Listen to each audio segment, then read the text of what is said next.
Thank you, Mr. Chairman. Today's Democratic Party has gotten steadily more and more radical. They ask Americans to see ourselves as victims. But in today's Democratic Party, there is a hierarchy of victims, and some victims trump other victims. This bill reflects the radical Democrats' war on women.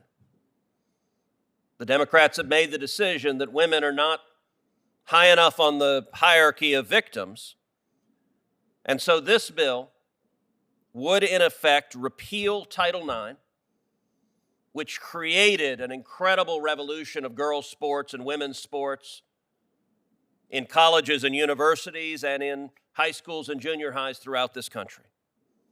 And it would repeal much of the Religious Freedom Restoration Act.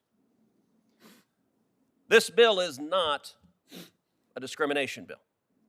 The Democrats, when they're talking about this bill, want to frame it as a discrimination bill. They don't want to own the radical aspects of this bill. It is none of government's business what consenting adults do in their own bedrooms. It is none of government's business the sexual orientation or gender identity of adults in their own lives. But this bill is not about that. This bill is about mandating that biological males should be allowed to compete in girls' sports and women's sports, effectively repealing Title IX. This bill is about suing pastors and churches if they teach biblical teachings on sexuality and morality.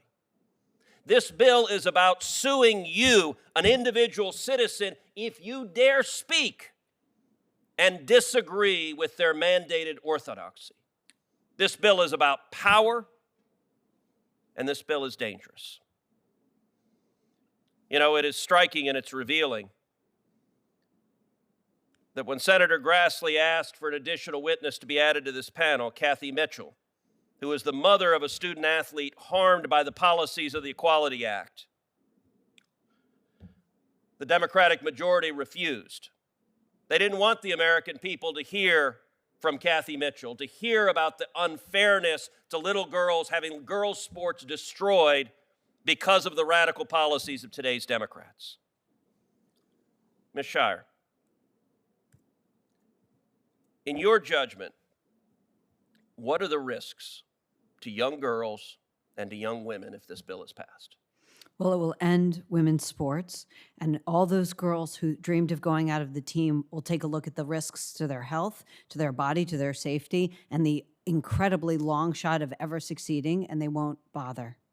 So, Ms. Shire, tell this committee and tell America how it will end women's sports. You know, as I said that, my friend Chairman Durbin glared over and disagreed, and no doubt viewed that as partisan hyperbole. So let me ask you as an expert, why would this bill end women's sports? We'll take the sport of deadlifting, Olympic deadlifting. So the record for the male in deadlifting is about 1,100 pounds he can lift. The record for the female, this is the best female deadlifter in the world, the greatest record, is around 600 pounds. So you see how many athletes you're eliminating. It means that the fastest girl runner never makes it to the Olympics. She never makes it to the team. In the state of Connecticut, 13 out of 14 championships of titles in 2019 were taken by just 2 high school boys, biological boys.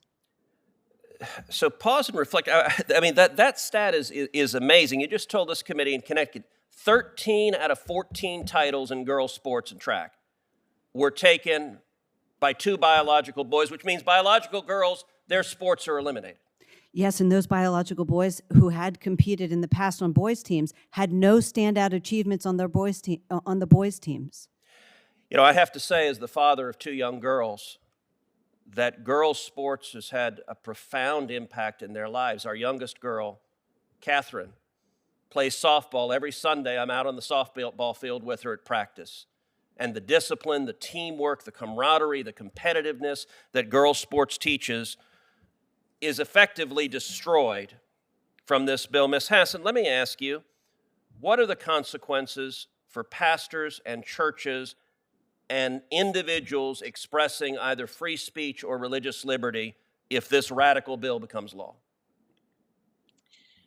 One of the problems is that under the Equality Act, it sends the message that to affirm biological reality, the difference between males and females, that that's bigotry, that that's discrimination.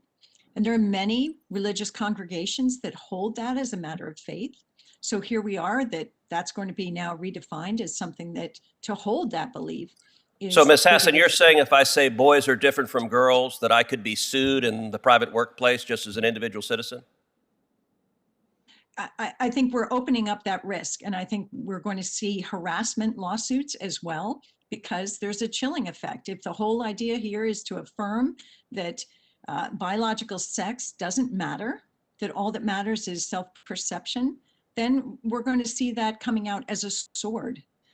And religious people who hold that in good faith are going to be the ones who are going to suffer the consequences.